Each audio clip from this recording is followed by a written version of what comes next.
여러분 안녕하십니까? 라디오 전망대 이용선입니다.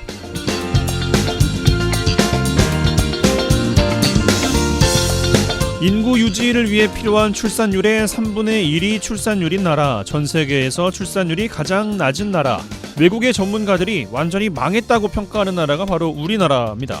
저출생의 문제를 먼저 겪은 일본에서 최근 플랜 75라는 영화가 개봉했는데요.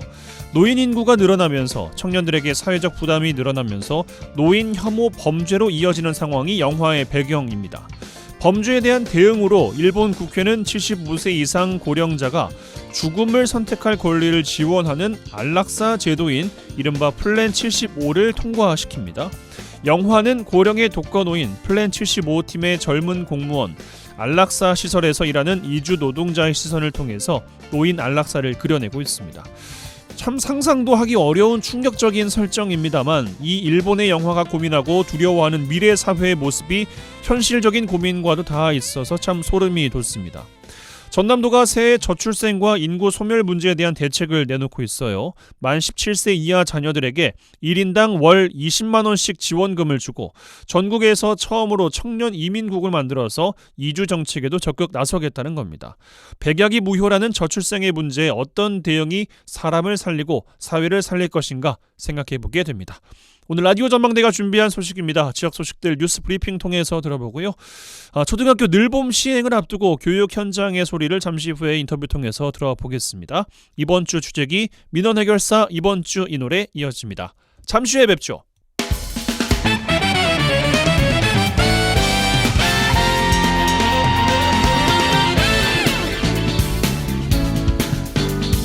네, 2월 15일 목요일입니다. 라디오 전망대 시작합니다. 먼저 우리 지역 뉴스 정리해보죠. 뉴스 브리핑 전남일보의 곽지혜 기자와 함께합니다. 전화 연결돼 있어요. 안녕하십니까? 안녕하십니까? 네, 자, 첫 소식. 자, 전남 동부권이 다시 한번 우주 발사체 핵심 기지로 부상하고 있다는 소식입니다. 고흥과 순천에서 좋은 소식이 동시에 있었다고요? 네, 정부가 고흥 우주발사체 국가산단에 대한 예비 타당성 조사 면제를 추진한다고 발표하면서 지역에서 환영의 목소리가 이어지고 있습니다. 또 오늘 오전에는 순천 율촌 산업단지에서 하나에어로스페이스가 발사체 단조립장으로 불리는 체계조립장 착공식을 개최하기도 했는데요. 쉽게 말하면 고흥에는 우주발사체 기업이나 연구개발시설이 들어설 수 있는 산업단지 조성에 탄력이 붙은 것이고, 순천에는 민간기업이 직접 우주발사체를 생산하고 조립할 수 있는 시설이 들어선 셈입니다. 먼저 고흥 산업단지 예타 면제에 대해서 자세히 설명드리자면요. 정부는 작년 3월에 고흥 우주발사체 국가산단을 미래첨단 전략산업 생산거점 후보지로 선정했고요. 1년여 만에 고흥 국가산단 예타 면제를 추진하는 내용을 포함한 첨단산업 클러스터 맞춤형 지원 방안을 발표한 겁니다. 이 고흥의 경우 국가산단에 입주할 기업의 수요도 충분하고 경제적인 파급 효과도 상당하다고 판단한 것으로 보이는데요. 고흥 우주발사체 국가산단은 고흥군 북내면 외나로도 일원에 약 52만 평 규모로 조성되고요. 우주발사체 조립이나 부품 제조 등 전후방 기업은 물론 발사체 연구기관 등이 들어서게 됩니다. 예비 타당성 조사라는 게 정부 재정이 대규모로 투입되는 사업에 대해 정책적, 경제적 타당성을 사전에 검증 평가하는 제도인 만큼 까다롭고 시간도 오래 걸리기 마련인데요. 이 과정이 생략된 만큼 산단 조성에도 속도가 붙게 될 전망입니다. 예, 작년 우주산업 클러스터 관련 예타 면제에 이어서 이번에 산단 조성까지 관련 산업 구축이 좀 빠르게 진행되는 모양새인데 산단 입주 시기는 언제로 예상해 볼 수 있을까요? 네, 이 예타 기간 7개월 정도가 단축되면 빠르면 2026년, 늦어도 2028년에는 발사체 기업과 연구개발 시설의 입주가 가능할 것으로 예상됩니다. 전남도는 산단의 우주발사체 앵커 기업과 연구기관이 직접화되면 4조 9천억 원의 생산 유발 효과와 2만여 명의 고용 유발 효과가 날 것이라고 기대하고 있는데요. 말씀하신 것처럼 고흥이 민간 주도의 우주산업 육성을 위한 우주산업 클러스터로 지정됐고, 또 작년 8월에는 우주산업 클러스터 삼각체계 구축 사업에 대한 예타 면제가 확정된 만큼 이 산단 조성과 함께 관련 산업 확장이 빠르게 진행될 것으로 보입니다. 이 클러스터 구축 사업은 2,400억 원의 예산을 확보해서 올해부터 본격적으로 진행되고 있는데요. 민간 발사장 기반시설 구축과 함께 우주발사체 특화 국가산업단지, 소부장 특화단지, 복합우주센터, 우주발사체 사이언스 콤플렉스 등 관련 기반 조성에도 행정력을 집중한다는 방침입니다. 이와 별개로 전남도는 고흥과 나로우주센터 간 국도 15호선의 4차선 확장공사 예타 면제도 추진하고 있는데요. 이 확실히 기업 입장에서도 고흥 나로우주센터 인근에 입주하면 발사체의 장거리 이동에 대한 부담을 덜 수 있습니다.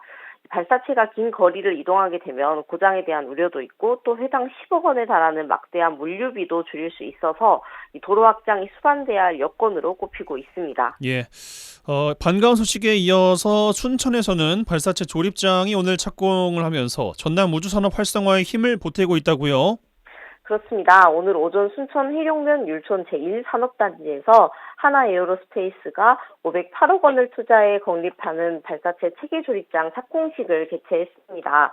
이 전남도 입장에서도 우주발사체 산업 클러스터 조성 사업의 첫 민간기업 투자 유치 실현으로 의미가 깊은데요. 이 우주발사체 체계 조립장은 단조립장으로도 불리고요.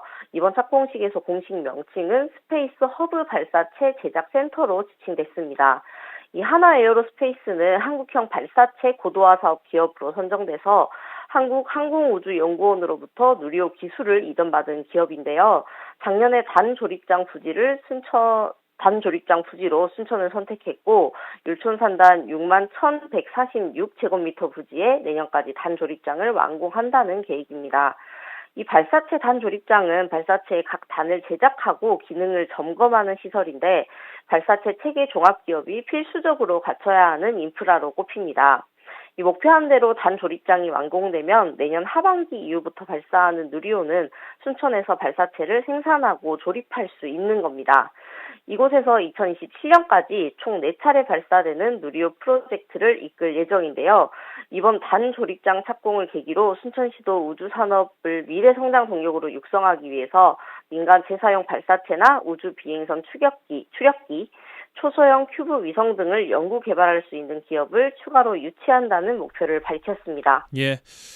알겠습니다. 동북권이 대한민국을 넘어서 세계적인 우주 산업의 중심지로 성장할 수 있을지 기대를 좀 해봐도 좋을 것 같습니다. 자, 다음은 여수 영락공원 관련 소식이에요.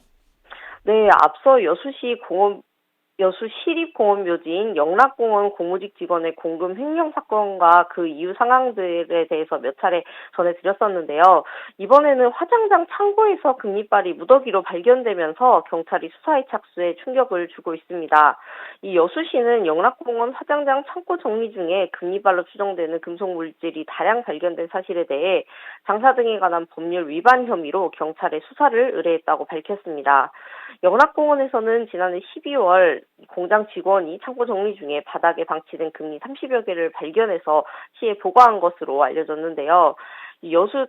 여수시 감사 담당관실은 금리빨이 무더기로 발견된 화장장에 대한 조사를 벌여 화장 유골 속 비산화물질 판매가 의심된다고 판단했습니다.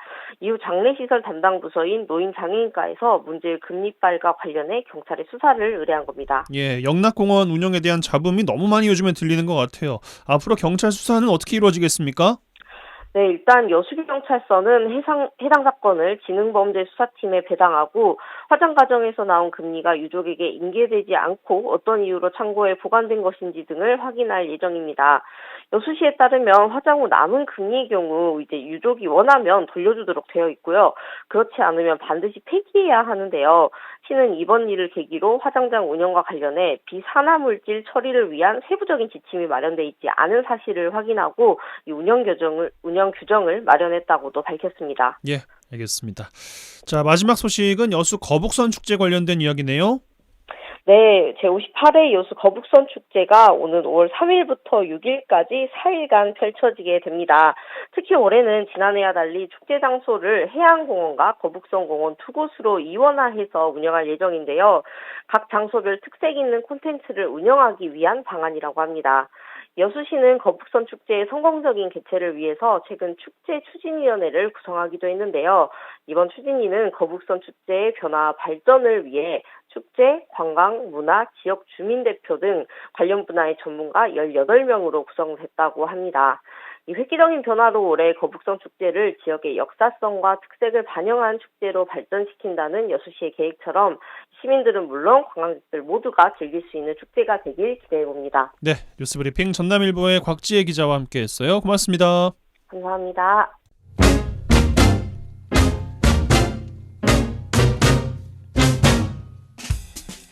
1시간만 투자하세요. 지역 이야기를 모아 전해드립니다. 지역 시사는 역시 여수 MBC 이용선의 라디오 전망대.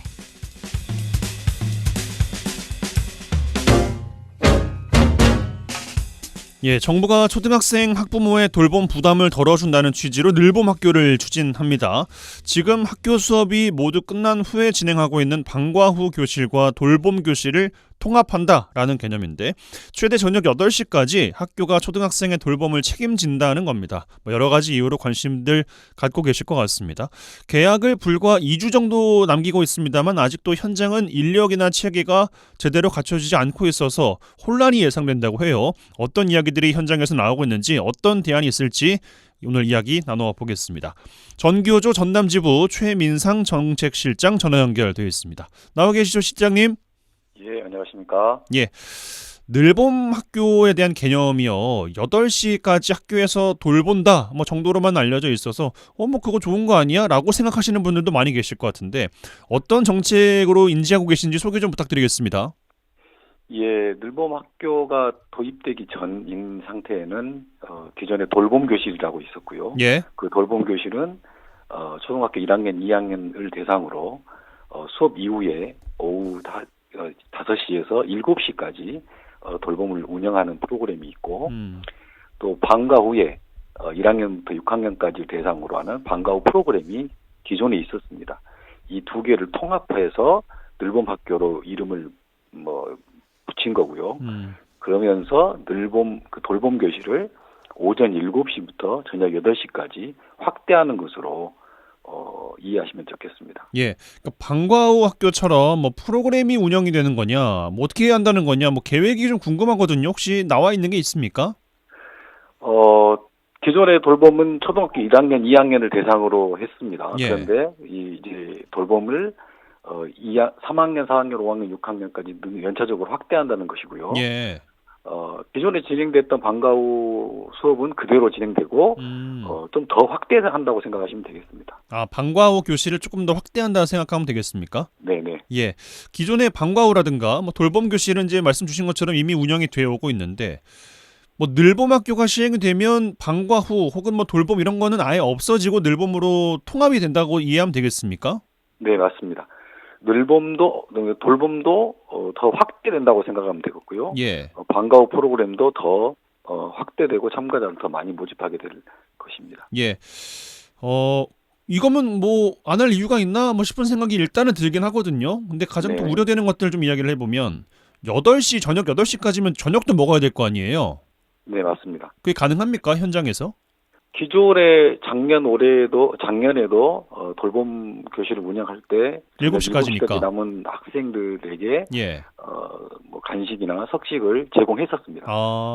그렇지만 급식실이 이용되지 않기 때문에 그 늘봄 전담사가 직접 구매했거나 외부 식당이나 이런 업체를 통해서 해결하고 있었습니다. 예. 그러면은 그 시스템을 확대한다는 취지에서는 무리가 없겠습니까?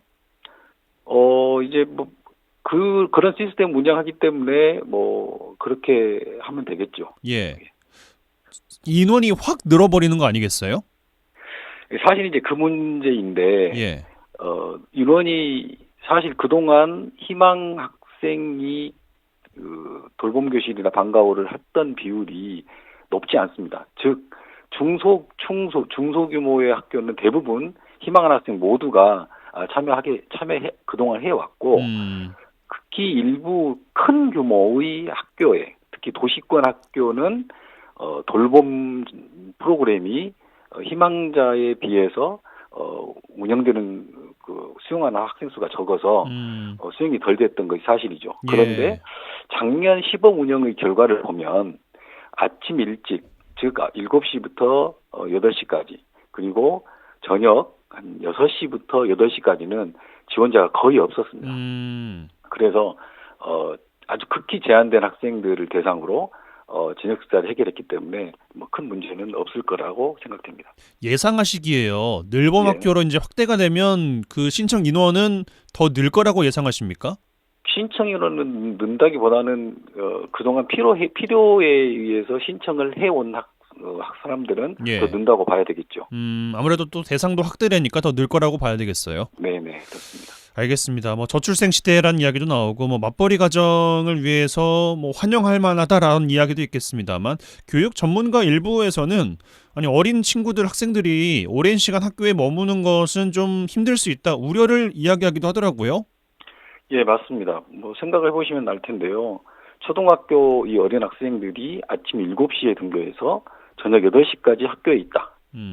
라고 하면 특히 학교의 제한된 공간, 학교 넓은 공간을 자유롭게 돌아다니는 것도 아니고 예. 안전사고의 문제가 있어서 결국에는 어떤 제한된 공간에서 머물게 해야 하는데 뭐 이것은 초등학교 어린 아이들의 정서나 인격 발달에 큰 뭐 장애가 또는 문제가 된다고 봅니다.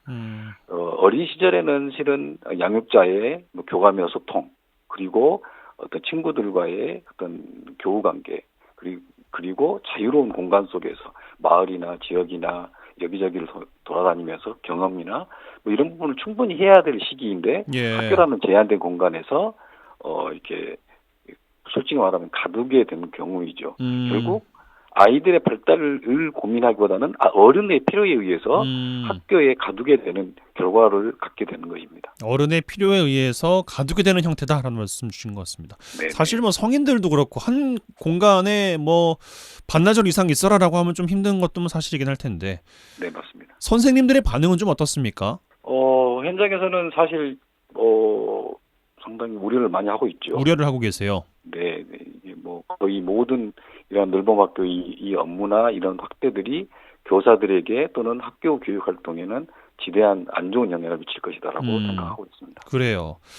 뭐 울며 겨자 먹기 뭐 정부가 하라고 하니까 뭐 한다만 뭐 이런 반응들이 나오고 있다고 하는데 현장에서 가장 큰 건 또 인력의 문제도 아니겠어요? 네, 맞습니다. 현재 늘봄학교 업무를 교사에게 주지 않는다고 해서 기간제 교사를 모집하고 있습니다. 예. 전라남도도 305명을 선발하려고 하고 있고 물론 작은 학교는 뭐 지원이 되지 않겠죠. 그런데 이제 기간제 교사 오실 분이 아마 임용고시를 준비하는 교대 졸업생이나 또는 퇴직자가 될 것입니다. 그런데 늘봄학교 업무 자체가 수요, 조사, 또 지원 신청, 방과 후를 모집하고 방과 후 희망 학생을 신청받고 수익자 비용을 계산하고 방과 후 수당을 지급하고 교육 기자재를 안전관리, 평가, 공문서 처리 등 업무 자체가 워낙 방대하고 복잡한 문제여서 기간제 교사가 충분히 해결할 수 없는 구조라고 저희들은 보고 있습니다. 그러면 결국 교사들에게 맡겨질 것이고 결국 교사들이 하게 돼 있다라고 하는 문제가 제기되고 있습니다. 예, 이 부분에 대해서는 교육 당국과 이야기를 학교 현장에서 나눈 게 좀 있을까요? 네, 꾸준히 하고 있죠. 예. 꾸준히 하고 있습니다. 예전에 경험이 비춰보면 방과후 학교가 처음 학교에 도입할 때에도 교사에게 업무 부담을 주지 않는다고 했습니다. 그러나 결국에 현재 방과후 학교 모든 업무는 교사가 지금 담당하고 있는 것입니다. 예. 그래서 이 늘봄학교 부분들이 확대되면 될수록 교사들의 정상적인 교육 활동은 지장을 준다라는 게 전체적인 의견입니다. 예, 알겠습니다. 늘봄학교에 대해서 이제 정책실장께서는 학교에 어쩔 수 없이 어른들의 필요에 의해서 아이들을 학교에 가두는 꼴이 될 수 있다라는 말씀을 주셨습니다만 전북 같은 경우 보니까요. 오후 6시 이후에 학교 밖에 돌봄센터를 이용하도록 하겠다라고 하던데 이거는 뭐 대안이 될 수 있겠습니까? 현재의 상황에서는 진일보한 조치라고 생각합니다. 진일보 하긴 했어요? 네네. 적어도 오후 6시에는 학교 밖 돌봄센터를 이용해서 8시나까지 하는 것이기 때문에 8시까지 학교에 머물게 하는 것보다는 나은 조치라고 봅니다. 그래요. 그동안 국가에서 아이들의 성장과 돌봄을 국가에 책임지겠다라는 말은 역대 정부에서 계속 해왔던 말입니다. 예. 그래서 학교 밖 돌봄 기관이 꾸준히 만들어지고 아주 다양하게 만들어져 왔습니다. 그런데 갑자기 이런 돌봄 기능을 아침부터 저녁까지 학교로 책임지겠다라고 하는 것에 지금 문제 제기를 하고 있는 것입니다. 또 하나의 이제 심각한 문제는 돌봄이 학교 내에서 확대되면서 예산이나 지원이 국가 보조가 아니라는 것입니다. 결국 시도교육청 자체 예산으로 활용해서 확대하고 지원해야 하는데 결국 시도교육청 자체 예산을 활용한다는 것은 결국 정상적인 교육 활동과 생활지도에 쓰여질 예산이 줄어진다는 것을 의미합니다. 그래서 반대하고 있는 것입니다. 알겠습니다. 어떤 대안을 좀 주실 수 있을까요? 마무리 좀 하자면. 현재 초등학교는 학생 수업 생활지도를 중심적으로 하고 있고 학부모 민원이나 학교폭력 예방, 안전사고 예방, 정보 기자재 도입, 보건환경위생본부 이미 포화 상태입니다. 학교에 부담을 주는 방향으로 늘봄학교 정책이 되어서는 안 됩니다. 결코 교육적이지도 현실적이지도 않습니다. 그래서 교육과 돌봄의 질을 높이기 위해서는 학교에 맡겨진 본연의 임무를 아이들을 교육하고 성장시키는 일에 교사들은 학교는 집중을 하고 학교 안에 집중되어 있는 사회 돌봄 기능을 지역사회로 분산시켜야 한다고 생각합니다. 이미 존재하고 있는 학교 밖에 지역이나 마을에 돌봄기관이 많이 있습니다. 이 기관이 역할을 제대로 할 수 있도록 협력 체제를 구축하고 역할 분담을 할 수 있는 체제를 더 강하게 해야 한다고 생각합니다. 이 학교로 무리하게 늘봄 정책을 추진하는 것은 반드시 타인날 수밖에 없고 엄청난 부작용이 생길 거라고 판단하고 있습니다. 예. 현재의 상황에서 어떤 프로그램을 늘리고 어떤 참가자 수를 확대하는 것보다는 학교 밖의 돌봄 기관과 연계, 역할 배분에 온 힘을 다해야 한다고 생각합니다. 예, 알겠습니다. 이 정도로 이야기 마무리해야 될 것 같습니다. 오늘 인터뷰 고맙습니다. 네, 수고하십시오. 네, 지금까지 전교조 전남지부 최민상 정책실장과 말씀 나눴습니다. MBC 라디오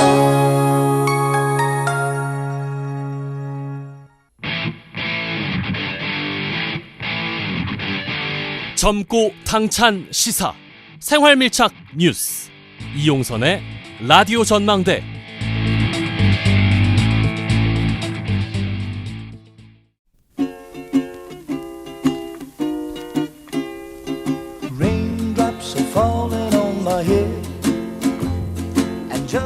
네, 이번 주 취재기 시간입니다. 여수 MBC 김단배 기자 이번 주에 나와 계십니다. 어서 오세요. 안녕하세요. 반갑습니다. 네, 자 취재하신 내용 또 이번 주 살펴보겠습니다. 오늘은 그동안 전해드린 뉴스의 후속이 될 것 같습니다. 먼저 광양의 공장 관련해서 2주 전에 기획으로 또 보도를 하셨는데 또 뭐가 나왔어요? 네, 일단 모르는 분들이 좀 있을 것 같아서 짧게 설명을 드릴게요. 예. 2주 전쯤에 제가 기획으로 세 꼭지로 보도를 했던 것 같은데 그 광양 초남공단에 위치한 한 그 회사 이야기였거든요. 이 회사는 폐플라스틱에서 기름을 뽑아내겠다. 근데 이 기술이 세계 최초의 기술이다라고 해서 대대적으로 홍보를 했던 또 총망을 받았던 회사인데 그렇습니다. 그 이제 전 감사이자 현 대표이사의 각종 사문서 위조라든지 이런 의혹들이 혐의가 불거지면서 지금 현재 이 공장은 이제 사실 빈 깡통이 돼버렸다. 다 지어놓고 운영을 못하고 있는 상황이다. 예. 그래서 이제 주주들이 피해를 보고 있는 상황에 대해서 제가 보도를 했었는데 예. 그 이후에 방송이 나가고 나서 좀 더 추가적인 제보들이 계속해서 들어왔어요. 그래요. 그 중에 이제 한 건이 오늘 얘기할 건데 어떤 내용이냐면 이 원래 공장이라는 걸 지을 때 도급을 맡기잖아요. 그러니까 공장의 실시 설계, 그다음에 설비를 어떻게 만들 것인지 이렇게 만들어 주세요 하고 맡기는 거죠. 그렇죠. 조달을 어떻게 할 것인지를 EPC라고 하잖아요. 그 회사의 그 EPC를 맡기는데 이 회사에서 맡기고 그 공사를 하는 과정에서 이 공사비가 부풀려졌다는 의혹이 제기된 거예요. 맡긴 측에서요? 이제 그러니까 둘 다 책임이 있는 거죠. 맡긴 곳에서 맡은 곳도 그렇고 그렇죠. 맡긴 곳과 맡은 곳에서 둘 사이에 이 공사비 정산의 금액이 좀 많이 다르거든요. 그게 가능한가요? 왜냐면은 얼마를 줘야 그거에 맞게끔 하는 것이고 덜 주면 못 하는 거고 많이 주면은 못 할 수는 있겠지만. 그러니까 과정에 대해서 먼저 설명을 드려야 될 것 같은데 보통 그렇게 생각을 하잖아요. 예. 근데 이 공장 같은 경우는 PF, 그러니까 한전 출자사가 투자를 한 회사이기 때문에 공정률에 따라서 그때그때 자금을 지급받는 방식이에요. 과정마다 돈을 지급하는 그렇죠. 거군요. 일시불로 한 번에 받는 게 아니라 공정률에 따라서 얼마를 청구를 하면 그러니까 그 도급을 맡은 수급 업체에서 이렇게 비용이 들어갔다 하고 이제 종이를 만들 거잖아요. 그러면 이제 그 만든 종이를 그 도급을 맡긴 도급 업체에 줘요. 그럼 도급 업체가 사인을 하고 그거를 이제 투자기관에 제출을 해서 그 공정률만큼 돈을 받는 과정이거든요. 사이즈가 크면 그렇게 진행이 될 수도 있겠네요. 그렇죠. 예. 이게 한 200억 원이 넘게 투자된 공장이다 보니까 이런 예. 과정을 거치는데 문제는 맨 처음에 그 견적서, 그러니까 이 업체가 진행할 때 한 142억 원 정도 공장을 짓는데 투입이 될 것 같다라고 했는데 실제로 작년에 이 회사가 준공이 됐잖아요. 예. 그때 당시에 그 집행된 총 사업비가 한 157억 원 정도라고. 한 17억이 늘었네요. 네네네. 한 11억, 15억 한 이 정도 사이가 좀 늘었는데 그거는 실시 설계가 좀 변경되면서 예. 추가적으로 돈이 들어갔다고 해서 이 용역을 맡은 도급을 한 업체, 수급 업체가 이거를 이제 피해 주주들한테 세부 내역을 공개를 했어요. 근데 이 문제가 불거진 게 뭐냐면 그 도급을 준 업체, 그러니까 수급 업체는 157억이 들었다는 거고 이 도급 업체 관계자는 그게 아니라는 거예요. 금액이 부풀려졌다. 예. 본이 그러니까 내부자인 거죠. 양심 선언을 한 거예요. 어떻게 보면. 그래서 그분이 공개한 자료에 따르면 구매 및 공사 총액은 58억 원입니다. 예? 100억 원이 차이 난다고요? 그렇죠. 아니 이게 가능한 금액대예요, 차이가?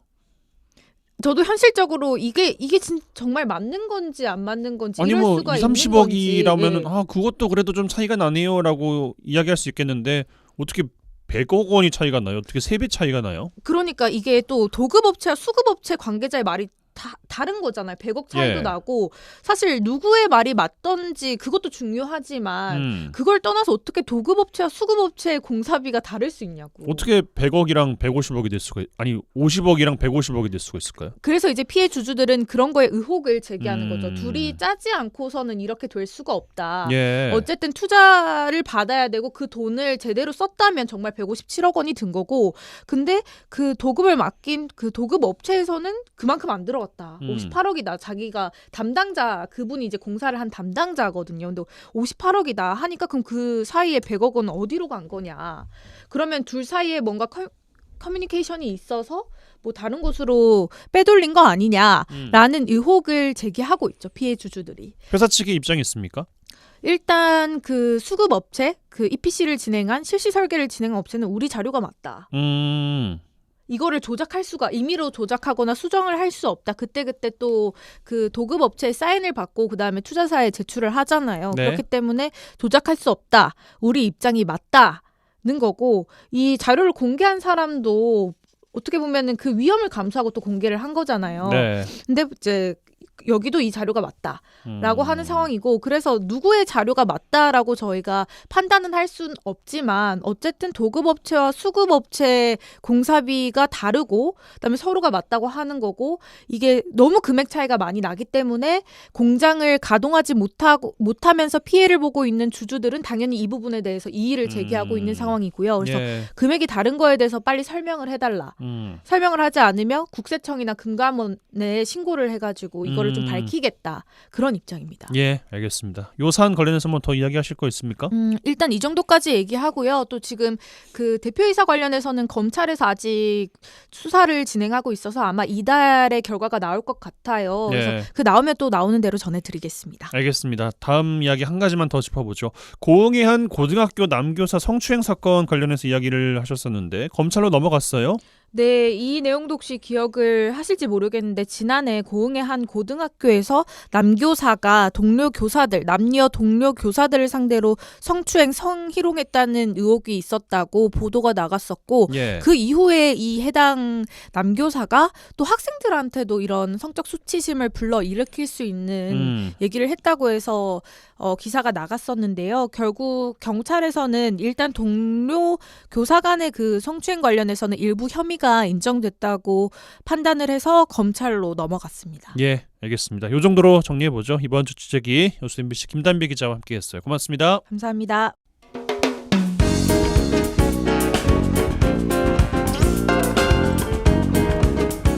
고충을 듣습니다. 라디오 전망대 민원 해결사.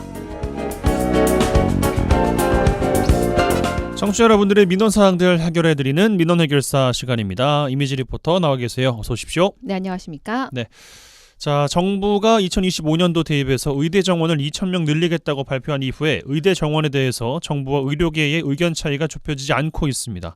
강대강 대립이 이어지고 있고 피해는 고스란히 시민들, 환자들의 몫이 되지 않을까 우려가 되고 있는데 오늘은 의대 증원에 대해서 시민들의 목소리를 들어오셨다고요? 네, 이 보건복지부는요 지난 6일 보건의료정책심의위원회를 열고요 2025학년도 입시의대 입학 증원 규모를 발표했습니다. 예. 이 증원 규모는 올해 정원의 65.4%에 달하면서 비수도권 의과대학을 중심으로 집중 배정할 계획이라고 밝혔습니다. 이 복지부는 그동안 지역 필수 의료 위기의 중요 원인으로 의사수 부족을 지목하고 지난 2022년 하반기부터 의대 증원 추진 방침을 밝힌 뒤 꾸준히 의대 증원을 추진해 왔는데요. 네. 이번 의대 증원 발표 이후 의사 단체들은 집단 휴진, 파업 등 단체 행동 예고하면서 강력하게 반발하고 있습니다. 그렇습니다. 의사단체가 정부의 의대 증원 방침에 반대하면서 오늘 전국 곳곳에서 집회가 열렸어요. 네, 대한의사협회는요 16개 시도 의사회를 중심으로 전국에서 걸기대회를 개최했습니다. 의협은 진료 차질을 최소화하기 위해서 점심시간과 저녁시간을 이용해서 집회를 진행했는데요. 이 전남에서는 광주시 의사회와 전남도 의사회가 조금 전 6시 이 국민의힘 광주시당 당사 앞에서 걸기대회를 개최했습니다. 의대 증원에 대해서 시민들도 어떤 의견을 좀 갖고 계실지 궁금한데 찬성하는 시민분들의 의견은 어떻습니까? 네, 의대 정원을 찬성하는 가장 큰 이유는 바로 지역의 필수 의료 부족에 꼽았습니다. 예. 실제로 전례 없는 위기라고 말 정도로 이 지방 의료 수급 문제는 심각한 수준인데요. 한 지방 의료원에서요 의사를 구하지 못해 내건 고액의 구인 조건이 화제가 된 정도였습니다. 예. 이 현재 지역에서도요 중증 이상의 질환을 앓았던 환자 대부분은 의료 시설이나 의료진으로 인해서 서울이나 수도권에 있는 의료기관을 이용합니다. 이런 시민들은요 의대 증원으로 의사 수가 많아지면 지금처럼 오랜 시간 대기하지 않을 뿐더러 더 체계적이고 나은 의료 서비스를 받을 수 있을 거라고 얘기하고 있습니다. 시민들 얘기 들어보시죠. 저는 대찬성이에요. 지금은 이렇게 의사 선생님들이 좀 이렇게 자기 환자를 관리하는 그런 시대인 것 같아요. 의사 선생님들도 공부를 많이 하겠죠. 그러면 내 환자를 내가 직접 유치하는 좀 지방에도 실력 있는 선생님들이 많이 배출됐으면 좋겠어요. 더 낫지 않을까요? 나는 낫다고 생각해. 혹시 의사들이 많이 나오면 거기에서 더 잘하는 의사들도 나올 수도 있고 그러니까는 올리는 게 낫다고 생각해. 나도 서울로 치료받으러 다녀요. 의사들이 이렇게 좋은 의사들이 나와갖고 이런 데도 있으면 얼마나 좋겠어요. 환자에 대해서 좋은 거지. 예, 의대 증원에 반대하는 목소리도 있습니다. 네. 뭐 정원을 늘린다고는 해도 뭐 특정 진료과로 쏠리는 현상이나 아니면 뭐 수도권으로 쏠린 현상은 해결하기 힘들다 이런 이야기도 있잖아요. 네, 의대 정원에 대해 이런 말도 있습니다. 2,000병이 늘어나면 강남의 피부과, 성형외과가 2층에 늘어날 것이다. 이 대책 없는 무조건 증원이라면 환자가 많은 수도권에서의 진료가 더 손할 것이고요. 예. 또 수익이 높은 인기과로 몰리면서 이 지역의 의료 불균형을 해소하기에는 턱없이 부족한 정책을 지적했습니다. 또 무조건 강압적인 밀어붙이기는요 서로에게 상처만 남길 뿐 그 피해는 고스란히 환자에게 갈 수 있다고 지적했는데요. 반대한 시민 의견 들어보시죠. 정부에서 좀 일방적으로 추진한 것 같지가 않는가 그런 생각도 들고 좀 합리적인 방법을 찾아서 의사들하고 좀 잘 조율을 해야 될 것 같아요. 이게 뭐 어제 오늘만의 이야기만은 아닌 것 같고 뭐 공청회를 한다든지 의사들 얘기는 들어보지도 않고 좀 어려움을 겪지 않겠는가 그런 생각이 드네요. 병원에 가보면 줄 서서 기다리느라고 소아과는 인기 그 학과에만 치중되고 소아과 같은 데는 안 가려고 그러고 그런 부분들을 국가에서 좀 잘 조율을 하면 의사들도 지방에서 충분히 의료 사업을 할 수 있도록 국가에서 어떤 보장이 되어진다면 지방이 오히려 서울 수도권보다는 낫지 않겠는가 그런 생각도 드는데. 오는 17일 대한의사협회 비상대책위원회가요 1차 회의를 열어 의대 증원 반대를 위한 파업 시기 등 전반적인 사항을 결정할 계획입니다. 또 일부 전공의 수련병원에서는요 집단 사직을 추진하는 움직임이 일고 있는데요. 또 한림대 의대 4학년 학생들은요 정부 받침에 반대하면서 1년간 동맹 휴학을 하기로 하면서 이 의대상과 의학 전문 대학원생 사이에서도 집단 행동 움직임이 커지고 있습니다. 예, 알겠습니다. 민원의 결사 이미지 리포터와 함께했어요. 고맙습니다. 네, 감사합니다. 줄 수 있는 게 이 노래밖에 없다. 가진 거라 네, 이번 주 핫한 뉴스들 소개해드리고 뉴스에 어울리는 노래들까지 골라드립니다. 이번 주 이 노래 송유라 아나운서와 함께합니다. 어서 오십시오. 안녕하세요. 예. 자, 오늘은 어떤 이야기와 노래 준비해 오셨습니까? 네, 아시안컵 이후 한국 축구계에 불어닥친 후폭풍 이야기 가지고 왔습니다. 아, 정말 기사들이 그야말로 쏟아지고 있어요. 네. 뭐 폭풍이 거세다는 증거일 텐데 뭐 클린스만 감독을 경질할 것이냐 말 것이냐의 논란에 더해서 이 선수들 간의 갈등까지 수면 위로 올라왔어요. 그렇습니다. 한국 축구를 대표하는 손흥민과 이강인 선수가 서로 멱살을 잡고 싸운 일이 뒤늦게 알려진 건데요. 예. 문제는 요르단의 2-0으로 충격패를 당하고 아시안컵 4강에서 탈락한 경기 바로 전날 밤에 벌어진 일이라는 겁니다. 이 과정에서 손흥민 선수가 오른쪽 두세 번째 손가락이 꺾여서 탈구되는 부상을 당했고요. 4강전 때 손흥민 선수는 손에 밴드를 감고 나왔습니다. 사건의 발단은 4강전 경기 전날 카타르 도하 숙소인 호텔에서 저녁 식사를 마치고 이강인 선수를 비롯한 젊은 선수들이 탁구를 친 것이었습니다. 최초 보도인 영국 매체 더선 등에 따르면 대표팀 주장 손흥민 선수는 이강인과 서령우, 정우영 등 탁구를 치던 일부 후배들을 향해서 내일 경기가 있으니까 컨디션 관리를 위해서 휴식을 취하라고 말했습니다. 예. 탁구대에서 멀지 않은 곳에서는 코치들이 4강전 대비를 위한 미팅을 하고 있었는데요. 그런데 탁구를 소란스럽게 치던 선수들이 따르지 않자 손흥민 선수는 후배들을 식당으로 불러서 다시 한번 이야기를 했습니다. 예. 이 대화가 말다툼으로 이어졌다고 하고요. 서로 멱살을 잡으면서 몸싸움까지 벌어졌습니다. 고성과 욕설이 오갔고 이강인 선수는 주먹도 휘둘렀다는 말이 나왔기도 했는데요. 손흥민 선수는 자신을 말리던 대표팀 다른 선수를 뿌리치다가 손가락이 탈구가 됐습니다. 여기까지가 축구협회의 설명인데요. 오늘 이강인 선수의 법률 대리인이 사실관계를 바로잡기 위해서 추가 입장을 발표했습니다. 주먹을 휘두른 것은 사실이 아니고 탁구는 고참 선수들도 같이 치고 있었다. 그리고 탁구는 그날만 친 것이 아니라 늘상 치던 것이었다라는 내용인데 이를 바로잡기 위해서 발표를 했고요. 또 이강인 선수가 깊이 뉘우치고 있다고도 전했습니다. 글쎄요. 뭐 앞서서 이강인 선수가 SNS를 통해서 어제 또 사과문도 올리더군요. 그렇습니다. 이강인 선수는 인스타그램 스토리를 통해서 어제 오후에 사과 글을 올렸습니다. 형들의 말을 잘 따랐어야 했는데 좋지 못한 모습을 보여서 죄송스러울 뿐이다 라고 적었습니다. 예. 아무래도 경기 내용에 또 의미 부여를 또 안 할 수가 없는 게 그렇게 또 잘하던 선수들이 이날은 아무리 또 체력이 또 많이 빠졌고 김민재 선수가 없다고 해도 이 정도로 진다고? 라고 생각했을 텐데 이게 영향을 또 줬겠다 이렇게 많은 분들 생각하시더라고요. 네, 요르단전 떠올리면 참 답답했고 힘들었던 경기인데 네. 모든 이번 아시안컵 경기가 쉽지는 않았습니다만 특히나 4강전은 유효 슈팅이 한 개도 없을 정도로 힘든 경기였습니다. 그랬어요. 아무리 프로 선수라고 해도 사실 서로 무거운 마음으로 경기에 임하면 집중력이 아주 좋아도 힘든 경기인데 그만큼 떨어질 수밖에 없었겠죠. 예, 이건 이거고 이례적으로 대한축구협회가 이 선수 사이들의 다툼을 아주 빠르게 인정한 걸 두고도 말이 많더라고요. 네, 그렇습니다. 보통은 사실 확인을 위해서 시간을 벌고 좀 충분히 선수들의 입장도 들어보고 공식 발표를 하기 마련인데 이번에는 축구협회가 바로 이를 사실이라고 확인을 인정을 했고요. 이후로 1시간 정도 단위로 관련 내용의 추가 취재 기사들이 줄줄이 나왔습니다. 예. 이번 사건으로 대표팀에게도 물론 아쉬운 마음이 들지만 이 사건을 감독이나 축구협회 차원에서 더 잘 정리할 수 없었을까 이런 아쉬움이 좀 남고요. 선수 개개인 간의 다툼을 좀 외신 보도를 통해서 먼저 듣고 이 난리가 났어야 하나 이런 아쉬운 부분이 많이 있습니다. 예, 그렇습니다. 아시안컵 이후에 여러 가지 사태와 관련해서 이제 후폭풍이 좀 이어지고 있는데 오늘 또 대한축구협회 전력강화위원회에서 회의를 가졌습니다. 클린스만 감독의 경질을 협회 집행부에 건의하기로 결정했다. 이런 이야기도 나오던데 자세한 내용은 조금 더 지나봐야겠습니다만 아무튼 이 사태를 둘러보고 있는 축구 팬분들의 마음이 편치만은 않을 것 같습니다. 네, 이 정도로 첫 번째 이야기 정리해 보고요. 어떤 노래 준비해 오셨습니까? 네, 중요한 경기를 앞두고 잘못을 한 것은 맞습니다. 하지만 두 선수가 아시안컵을 망친 걸로 이렇게 좀 몰아가면 절대 안 되겠습니다. 그렇게 볼 수는 또 없겠죠. 선수만의 잘못은 또 아니라는 점 말씀드리면서 NCT U의 Not Your Fault 준비했습니다.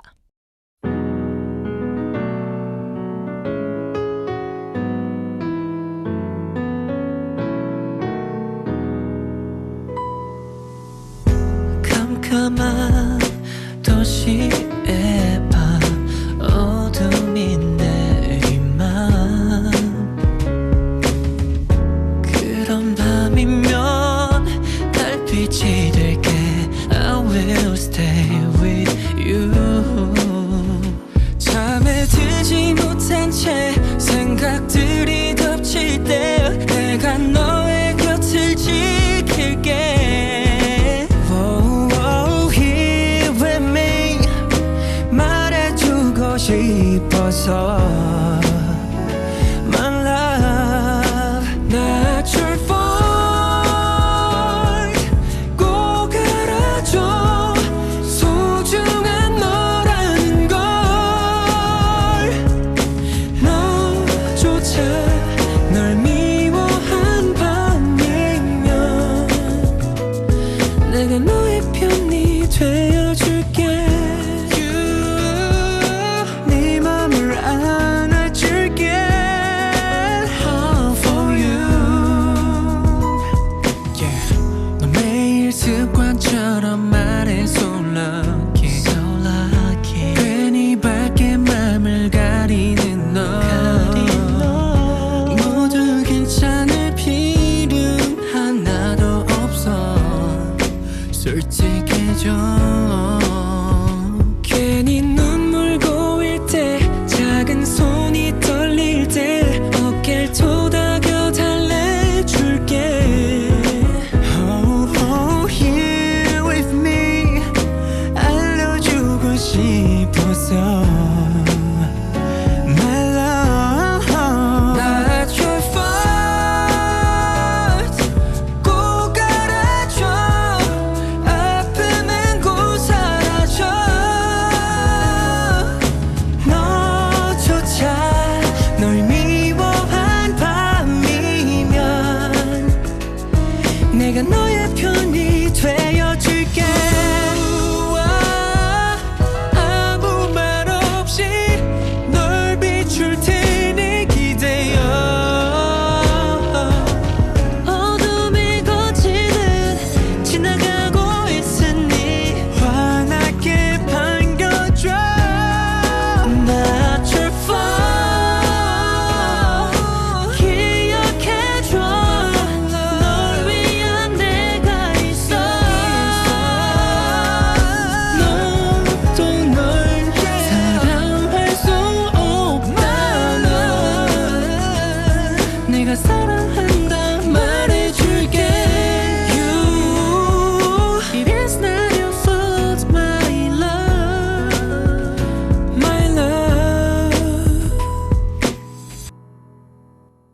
네, 송유라 아나운서와 함께 이번 주 이 노래 진행하고 있습니다. 다음 이야기는요. 네, 지역 뉴스 가지고 왔습니다. 반가운 소식인데요. 전남에서 아이를 낳으면 이제 18년 동안 매월 한 아이당 20만 원을 받는다라는 소식입니다. 예, 뭐 4,800만 원 뭐 이야기도 나오고 뭐 전남 출생 수당 이야기가 오늘 좀 핫하더라고요. 그렇습니다. 전남 출생아 수는 매년 급감하고 있는데 출생아 수를 늘리고 양육 부담을 줄이기 위해서 전남도와 22개 시군이 출생 수당을 지급하기로 한 겁니다. 예. 결론적으로 2024년 이후 전남 출생하면 누구나 18년 동안 매월 20만 원을 받게 됩니다.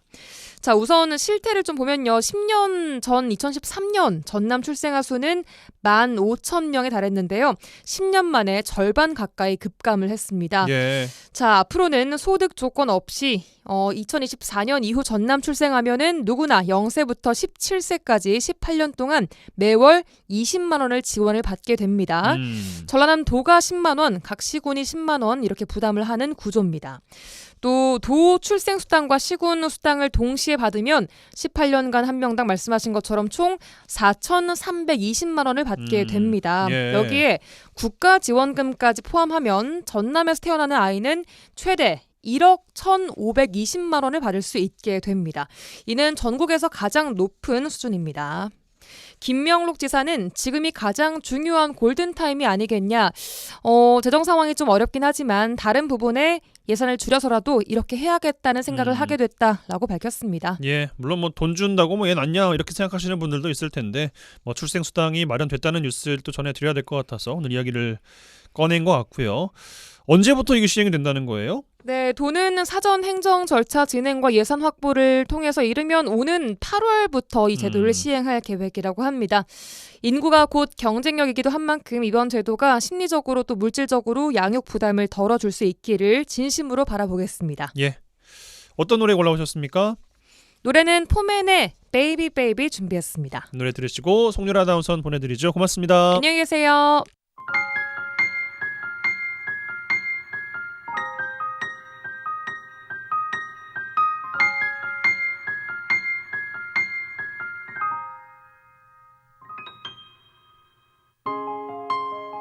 이유를 몰랐어 왜 내가 변했는지 한참 생각했어.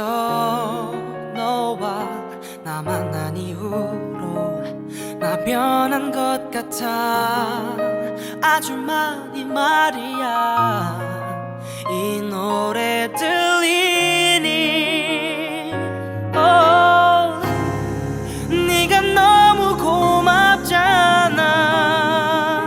Oh baby 네가 너무 예쁘잖아.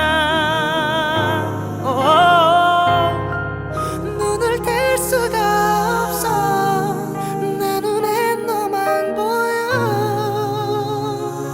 너만 계속 바라보고 싶잖아 난 정말.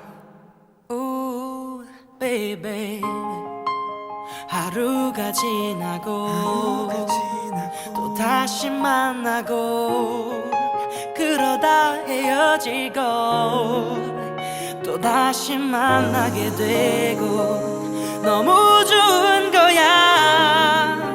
마냥 웃기만 해. 이런 내가 보이니 Ooh, baby 네가 너무 고맙잖아.